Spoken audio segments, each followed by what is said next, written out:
여러분 안녕하세요, 블랙입니다. 5월 3일 새벽에 연준 회의가 있었습니다. 이것에 대해서는 많이 아시기 때문에 저는 아주 간단히만 코멘트를 드리면서 영상을 시작해 보겠습니다. 많은 사람들이 전망했던 대로 기준금리를 25bp 인상했습니다. 그리고 왼쪽에 보시다시피 사악한 미소를 띠고 있는 파월 연준 의장은 앞으로 금리를 동결한다, 금리를 인하한다 이런 말을 전혀 하진 않았습니다. 다만 성명서에서 추가적인 금리 인상이 적절하다 이러한 문구가 삭제되고 앞으로 데이터에 기반해서 추가 긴축 여부를 결정하겠다, 미팅 때마다 이런 식으로 결정하겠다 이러한 문구가 새로 삽입되었습니다. 그리고 금리 동결 여부는 6월 연준회의에서 논의를 하겠다 이런 말을 했습니다. 그러면서 한미 금리차가 1.75%로 커졌습니다. 한국은 2번 연속으로 기준금리를 동결했지만 이번에 미 연준은 금리를 25bp 올리면서 한미 금리차가 더욱더 커져버렸습니다. 일반적으로 금리차가 커지면 원화는 약세로 돌아서면서 자금 유출 가능성이 높아지는데요. 한국에 있는 돈을 사람들이 달러로 환전해서 미국으로 돌아가는 것이죠. 그럼 연준회의가 있었던 직후 그날의 원화와 위안화의 흐름을 살펴보겠습니다. 아무래도 중국이 신흥국의 대장이라 위안화도 한꺼번에 살펴보는 것입니다. 5월 4일 하루 동안의 위안화와 원화의 흐름을 보겠습니다. 하루 동안 원화는 달러 대비 0.92% 강세를 보였습니다. 그런데 위안화는 오전에는 달러 대비 강세를 보였지만 오후 들어 약세로 전환하면서 결국 달러 대비 0.06% 약세로 마감했습니다. 이 정도는 큰 변동폭은 아니라는 생각이 들고요. 원화가 그동안 달러 대비 약세를 꾸준히 보였었는데 오늘 급격하게 강세로 전환한 것에 저는 큰 의의를 두고 싶습니다. 아무래도 시장에서는 이제는 연준에서 금리를 더 이상 올리지 못할 거야, 여기에 베팅한 것 같다는 생각이 듭니다. 환율 하나만 보고 이런 이야기를 드리는 게 아니라 실제로 연준의 성명서에서도 추가적인 금리 인상이 적절하다는 기존의 문구가 삭제되었고 이번에는 새롭게 데이터를 확인하고 미팅 때마다 인상 여부를 결정하겠다는 말이 추가되었기 때문이죠. 그리고 페드 워치에 나와 있는 연방 선물 금리를 살펴보면 다음 회의에서는 금리 동결이 98%로서 압도적입니다. 그런데 오히려 다음 회의 때 금리 인하를 외치는 사람들이 2% 정도 있습니다. 이 정도면 시장 분위기만 봤을 때에는 기준금리가 피크를 친 것으로 보입니다. 물론 사람들이 연내 금리 인하를 외치고 있죠. 이미 9월 달에 금리를 한 번 내리고 11월 달에 한 번 더, 12월 달에 또 한 번 더, 내년 1월 달에 또 한 번 더, 이거 끝이 없죠? 이런 식으로 사람들은 금리 인하를 외치고 있습니다. 하지만 파월 연준 의장은 그거 아니다, 금리 인하 없다, 이렇게 선을 그었기 때문에 이 부분에 대해서는 시장의 잡음이 한 번쯤은 나와도 이상할 게 전혀 없다고 보이고요. 그렇지만 잡음이 나오는 그 시기는 당장은 아니라 봅니다. 연준회의에서 금리를 25bp 올리자 한국은행도 긴급하게 회의를 열었습니다. 이번 회의에서는 연준이 마지막 금리 인상을 했다라고 한국은행에서 결론을 내린 것 같습니다. 하지만 파월이 연내 금리 인하를 부인한 점은 조심할 필요가 있다라는 말을 했고 요즘에 미국 은행들이 파산 중인데 이것이 경기 침체로 이어질 가능성 역시 염두에 둬야 한다는 결론을 내렸습니다. 미국 은행 파산 이야기를 해보겠습니다. 주황색 선으로 표시된 것은 매년마다 파산된 은행의 수를 나타낸 것입니다. 우리가 서프라임 경제 위기로 알고 있는 2008년, 2009년 이때 미국 은행은 매년 150개씩 파산을 했습니다. 그러니까 위기가 터지면 보통 150개 정도는 파산하는 게 정상이다, 이런 느낌이 들기도 합니다. 그런데 요즘 은행들이 파산하고 있지만 아직 파산한 은행들은 몇 개 되지 않죠. 주황색 그래프만 봐도 2023년에는 파산한 은행의 수가 바닥에 딱 붙어 있는 것을 알 수 있습니다. 그런데 요즘에는 은행의 파산 스케일이 2008년 대비 압도적으로 큰 것을 알 수 있죠. 이것은 매년 은행들의 파산 규모를 나타낸 것인데요. 지금 은행의 파산 금액이 2008년과 비슷한 것을 알 수 있습니다. 자세히 계산하면 2008년보다 현재 은행의 파산 금액이 조금 더 많습니다. 현재 우리가 알고 있는 파산한 은행만 실리콘밸리 뱅크가 있고요. 시그니처 뱅크, 퍼스트 리퍼블릭 뱅크가 있습니다. 이 세 개만 더해도 벌써 5,300억 달러가 넘어가죠.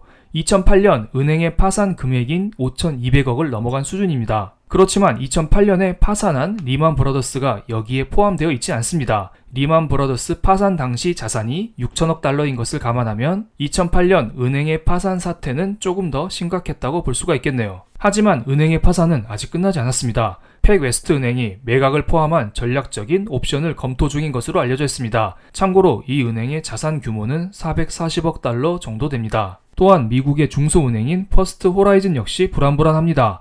이 은행은 캐나다 TD뱅크에서 인수하겠다고 했었는데요. 요즘 미국 상황이 너무 불안하기 때문에 최근에 캐나다 TD뱅크에서 인수를 포기한 것으로 알려져 있습니다. 그냥 위약금 내고 이거 떨궈 내겠다는 것입니다. 지금의 은행 파산 규모는 2008년 수준에는 미치지 못할 수도 있겠지만 2008년 상황은 이미 종결된 것이고 현재 은행 파산은 진행되는 중입니다. 그렇기 때문에 이런 추세로 가다가는 2008년 서프라임 위기 이상의 은행 파산이 나올 가능성이 높아 보이죠. 그런데 이런 이야기를 할 수가 있어요. 은행이 망하면 그냥 대형은행이 사주면 되는 거 아니야? 이렇게 간단히 이야기할 수도 있습니다. 실제로 최근에 파산한 퍼스트 리퍼블릭 뱅크를 JP 모건에서 인수하면서 퍼스트 리퍼블릭 은행발 위기를 그냥 막아버렸습니다. 퍼스트 리퍼블릭 뱅크의 총 자산이 2천억 달러가 넘어갔는데요. JP 모건이 이것을 모두 인수한 것입니다. 물론 2천억 달러를 투입하지는 않았을 테고요. 수백억 달러 수준으로 인수했을 것으로 보입니다. 그만큼 대형 은행들이 자산을 많이 쌓아뒀다고 볼 수가 있겠죠. 물론 독과점법에 걸리는 문제가 있을 수 있겠지만 나라 입장에서는 일단 은행을 살리는 것이 먼저기 때문에 법률적인 문제는 알아서 해결할 것으로 보입니다. 그런데 문제는 대형 은행도 돈이 무한대로 있지 않겠죠? 이렇게 은행이 하나 둘씩 쓰러져 가면 결국 언젠가는 대형 은행들도 지칠 수 있지 않을까요? 미국의 대형 은행 상황을 간단히 보겠습니다. 미국의 대형 은행들도 미 국채를 보유 중인데요.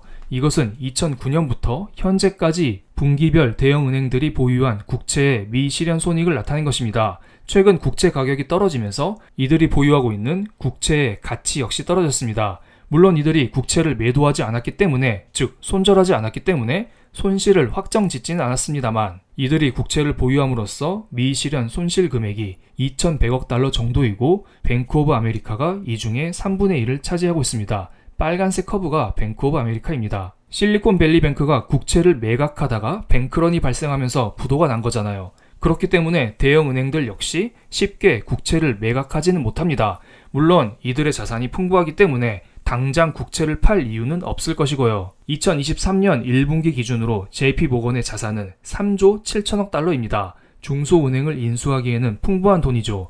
그렇기 때문에 당분간은 이러한 풍부한 자산을 기반으로 대형 은행들은 중소은행들을 매입하면서 세력을 키우는 데에는 문제는 없을 것으로 보이지만 이 과정에서 경기 침체 문제는 더욱더 커질 수 있다고 봅니다. 이제 시장의 관심은 금리보다는 경기 침체로 쏠리는 중입니다. 이것은 지난 영상에서 설명드렸던 부분인데요. 소형 은행이 불안하니 이 자금이 대형 은행으로 이동했고요. 이것도 불안해서 사람들은 MMF라는 초단기 안전상품에 본인의 현금을 넣어놓은 상황입니다. 그리고 MMF의 40%는 연준에 다시 투자되고 있는 상황이죠. 요즘 경제가 어렵기 때문에 시중의 유동성이 공급되어야 경제가 활성화되는데요.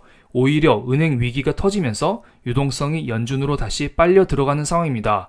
이는 당연히 경기 침체를 자극시킬 만한 요소죠. 시중에 돈이 돌아야 하는데 돈이 더욱더 안 돌고 있습니다. 그리고 이것과 별개로 연준은 매월 950억 달러 규모의 유동성 흡수를 하고 있고요. 어쨌든 연준은 경기를 살리기 위해서 그리고 이러한 유동성 흡수를 막기 위해서 금리 인하가 필요하긴 하다고 봅니다. 이 부분은 다음번에 시간이 되면 다시 설명을 드려보겠습니다. 시장의 경기 침체가 가시화되면서 WTI 국제유가는 이틀 연속으로 5%씩 빠졌습니다. 그러면서 70달러 아래로 떨어졌습니다. 전 저점 수준까지 떨어진 것이죠. 그만큼 앞으로 경기 침체가 오면서 원유의 수요가 감소하면서 국제유가는 떨어진다에 사람들이 베팅한다는 것입니다. 그러면서 나스닥 지수는 전 고점을 돌파하지 못하고 있습니다. 최근 들어 전 고점을 3번 정도 두드렸습니다. 이것을 세세하게 분석하면 3번이 아니라 한 5번 정도 두드린 것 같기도 하네요. 마지막으로 두드린 게 5월달 연준회의가 있었던 때인데요. 이때 전 고점을 돌파하는 척 하다가 연준회의 직후 이렇게 쭉 밀리는 모습이 나왔습니다. 물론 나스닥 지수가 신저가 수준으로 당장은 내려가진 않겠지만 전 고점 자리를 돌파하는 데는 약간은 애를 먹지 않을까 이런 생각이 들기도 합니다. 지금은 시장에서 깊은 침체냐 약한 침체냐